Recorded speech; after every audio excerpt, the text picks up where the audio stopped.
તપાસ કરીશું, પરંતુ શિક્ષણ મંત્રી તો અમારો કેમેરો જોઈને ભાગતા જોવા મળ્યા. નહીં, એ તમારે એ પ્રોનાઉન્સિએશનમાં થતું હોય કે ભાગતા થયા. આજે જો આજે શિક્ષણ વિભાગના મંત્રી શ્રી આજ પ્રફુલભાઈ તમને જવાબ આપ્યો, ક્યાં ભાગ્યા? નતા ભાગ્યા ને.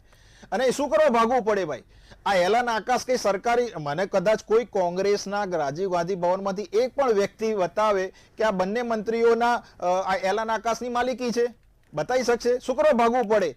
આ તો સરકારના મંત્રીશ્રીઓ છે. ત્રણ દિવસનું સત્ર હતું, આપણને ખબર છે. આજે બનાસકાંઠામાં પોતે મુખ્યમંત્રી પહોંચ્યા છે. તો આ સમયમાં કદાચ તમારી જોડે એમને કોઈ જગ્યાએ પહોંચવાનું હોય અને તમને જવાબ ના આપ્યો, તો એનો મતલબ તો એવું નથી કે ભાગતા જ જોવા મળ્યા. ભાગે શું કરવા? આજે તો 30 વર્ષથી અમારા મંત્રીશ્રીઓ તમને મુખ્યમંત્રી સોમવારે સ્વર્ણિમ સંકુલમાં મળે છે. તમે સ્વાગત ઓનલાઈનમાં નાનામાં નાનો વ્યક્તિ મુખ્યમંત્રીને 1-to-1 વિડીયો કોન્ફરન્સમાં તમને મળી શકે છે. તો શું કરવા ભાગવું પડે? ભાગવું તો એને પડે કે જે જમાનત ઉપર હોય. આજે મુખ્યમંત્રી હોય કે પ્રધાનમંત્રી હોય, 1 રૂપિયાનો દાગ નથી ભ્રષ્ટાચારમાં. તમે સાબિત કરો. જી બિલકુલ નિલેશભાઈ, હું આપની